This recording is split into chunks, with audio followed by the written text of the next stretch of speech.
তেল গরম করে এর মধ্যে কালো জিরা ফোড়ন দেবো, দেবো কিছুটা পেঁয়াজ, সামান্য হলুদ। পেঁয়াজটা একটু নরম হলে আমি আগে সরু করে কুচিয়ে রাখা গাঁঠি কচুগুলো দিয়ে দেবো। স্বাদ মতো নুন দেবো। এবার একটুখানি খেয়াল রাখতে হবে, কারণ আমার এই নুন দেওয়ার মধ্যে এরপরে কিন্তু এতে আমি আলুটা দেবো। যেহেতু গাঁঠি কচুটা সেদ্ধ হতে একটু বেশি টাইম নেয়, তাই জন্য আগে গাঁঠি কচুটা আমি দিলাম। এটা অর্ধেক ভাজা ভাজা হলে তবেই আমি এখানে আলুটা মেশাবো। তাই আমাকে কিন্তু খেয়াল রাখতে হবে নুনের পরিমাণটা।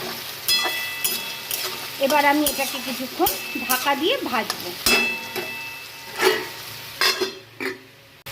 দেখো এগুলো হাফ ডান হয়ে গেছে।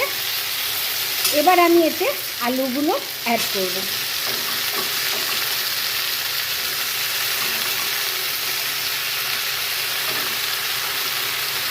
যদি এই সময় টেস্ট করে দেখে নেবে, যদি নুনের লবণের যদি দরকার হয়েছে তাহলে আবার একটুখানি লবণ অ্যাড করবে।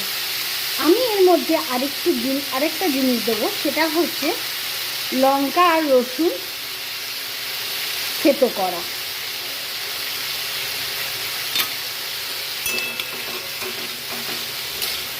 এই ভাজাটাকে আরও বেশি টেস্টি করে দেয় এই লঙ্কা আর রসুনের থেতোটা।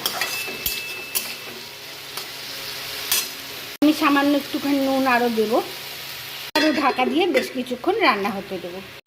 দেখো আমার আলু সেদ্ধ হয়ে গেছে। এবার এটাকে লাল লাল করে ভাজা ভাজা করব।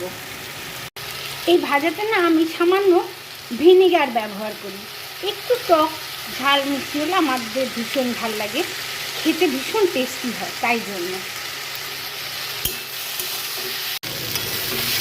দেখো আমার ভাজা প্রায় হয়ে গেছে, লাল লাল করে ভেজে নিলাম।